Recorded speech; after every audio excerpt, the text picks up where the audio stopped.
Today we're stripping paint off of a 1968 Mustang Fastback big block.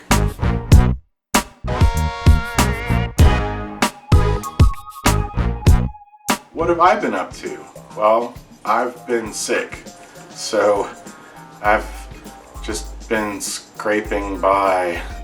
What I've actually been doing is removing really crappy, bad paint off of the 68 Fastback while I recovered from a pretty ugly cold, actually. I'll do what I can do. So just out of boredom while I was sick, I decided to take a razor scraper and see if I could remove the paint from the 68, because it was really coming off in chunks and sheets and looking terrible. I also did manage to get an exhaust put on underneath the 68, and it's a nice exhaust. It's 3-inch exhaust. It's actually got some mufflers and some resonators to try to get it quiet, which by and large worked, but it still sounds pretty ferocious. At least it isn't super loud, and that's great. We are going to explore a few options for paint removal, which is handy because I don't really want the dogs eating the paint chips, and I don't want to make a huge mess in the garage if I don't have to. How's about we take a look at some of the different tools I have to remove paint, and maybe we'll play with a few of them and see what we get.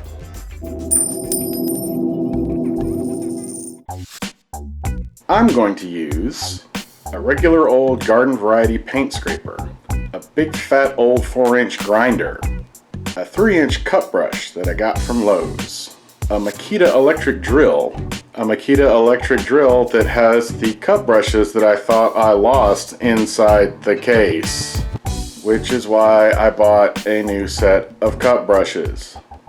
Okay, so this is where it gets a little gnarly. I have spent some time stripping this vehicle literally just using this straight razor, and the results aren't too bad. It's super slow, and there are definitely mistakes you can make with the razor, but all in all, I've managed to pull a fair amount of paint off the thing.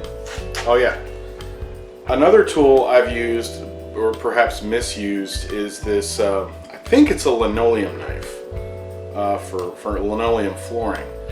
The thing of it is, it's got this super tough, thin blade that's got kind of a funny shape on the end there, and it's also got these super square, super hard edges, which is useful for getting into funky places and kind of just popping that enamel off, because it's really old enamel and it's really brittle. Like 88, 89, and I did it with white because it was the cheapest paint you could get. I've learned a lot since then, but I still have to atone for the sins of the past. So here it is. You can see there's a bunch of paint chips and cruft. The quality of the paint is just so terrible that it really does. It just comes off in big chips and hunks. Man, this stuff just flies off. And if you get the right angle, it zips it off. I mean, just literally, and it's gone. It is not a fun process at all, but it's a very controlled process. You can see that the stuff is coming off. Let's see if I can grab some. Here's some. This stuff is coming off in chunks, which is great because I can just vacuum these things up.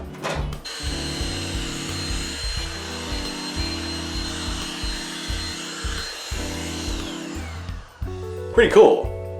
And I got to use my super racy dust buster that's all racy, like a race part, because I bought it from Summit Racing, because they stock dust busters. There are certain areas of this car that I don't think that's gonna really cut it, because, and it may not be immediately apparent, but this thing has got dents and dings and stuff all over it. Bad. It's really bad. There's a nasty bang in this fender in particular. It's been hit all over the place. It was parked underneath trees outside for a really long time. I didn't do it. I bought the car like this. I knew it was like this. So, you know, let's try to make some lemonade out of this lemon, right?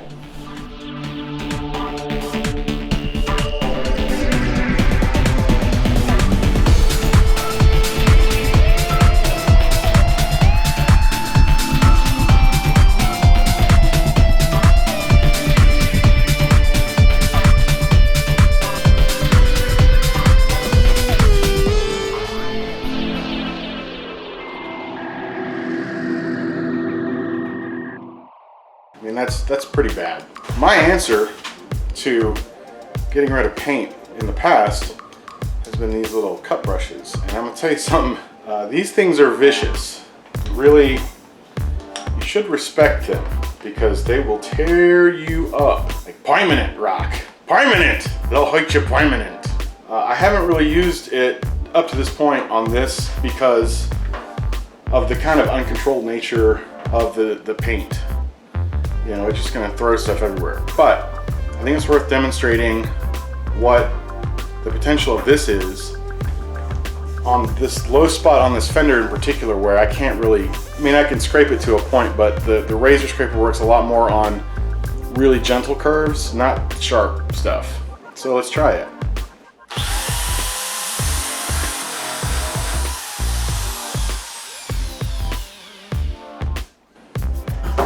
That's a pretty slow process. It's gonna take a while, but it's actually faster than the scraper in some ways.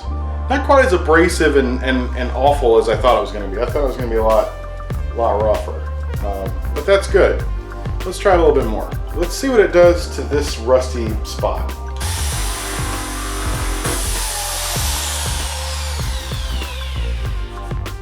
It's not bad, and it's not really heating the metal up.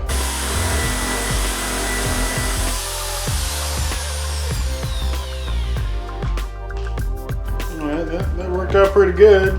Got rid of that rust. And I probably make short work of a lot of the rust on this thing using this tool alone.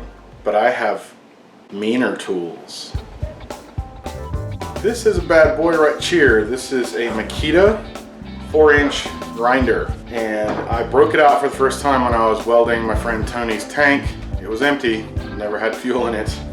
I was just tacking some braces on it, but I needed the grinder to grind off the paint that was on it so that my welds would stick, kind of. I hope they stick. Right, Tony? It's just a gas tank. I was just welding on the part that holds the gas tank off the ground and holds to the chassis. It's not that critical. Anyway, this grinder, I expect it to be pretty vicious. Vicious to say, I'm not using the grinding disc. That would be crazy. Grinding discs that come with this thing are brutal, like damaging. No, but I did get a cup that's specifically made to screw in to one of these bad boys and let you get your grind on. This cup is made of brass bristles, so relatively gentle, except not the skin. It'll still whoop your butt. This thing is taking up prisoners. It's not the knotted kind, but it's carbon crimp cut brush. It's got carbon crimp, y'all. So I really don't want to use it on the sheet metal that I might be keeping. That's why I'm gonna put it back there.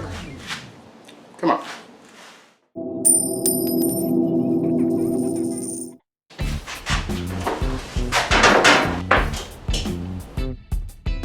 Really want to run myself over. All right, I'm back here with this grinder, and it's now set up to use the vicious wheel.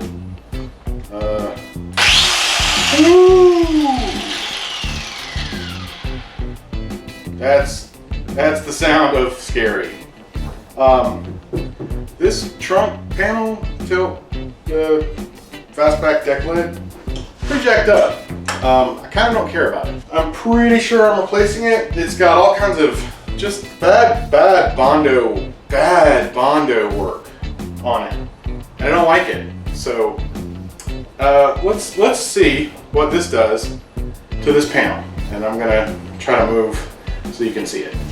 Okay, here's some crufty badness. Let's try this. Yikes.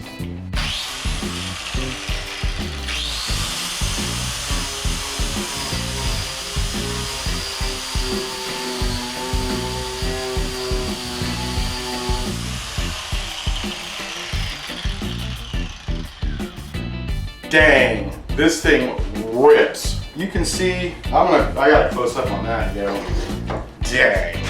This thing, you can see it just went whipping through what looks like, let's see, we got the original Gulfstream Aqua paint there. We got, looks like gray primer. The red is probably glazing putty. And of course we have our flesh colored Bondo. Yeah, this thing just whooped through this. I don't know what it would do to the metal itself. It kind of went straight to metal there. Effective, without a doubt, but messy. Yeah, can you see it blew this stuff everywhere. So this might be a good tool to use outside. Yeah, you're an outside tool. Okay, that was kind of exciting. We determined the abrasive level of destruction that we can get using various methods for paint removal. One thing's for sure, we're taking this thing down to metal because there are too many mysteries, even under the factory paint. So yeah, I'm gonna tear it completely down. And what I'm really happy about right now is that this episode didn't suck nearly as bad as the last episode. I want to thank everybody for tuning in to DC Got Doc's Carolina Garage, Texas. See you next time.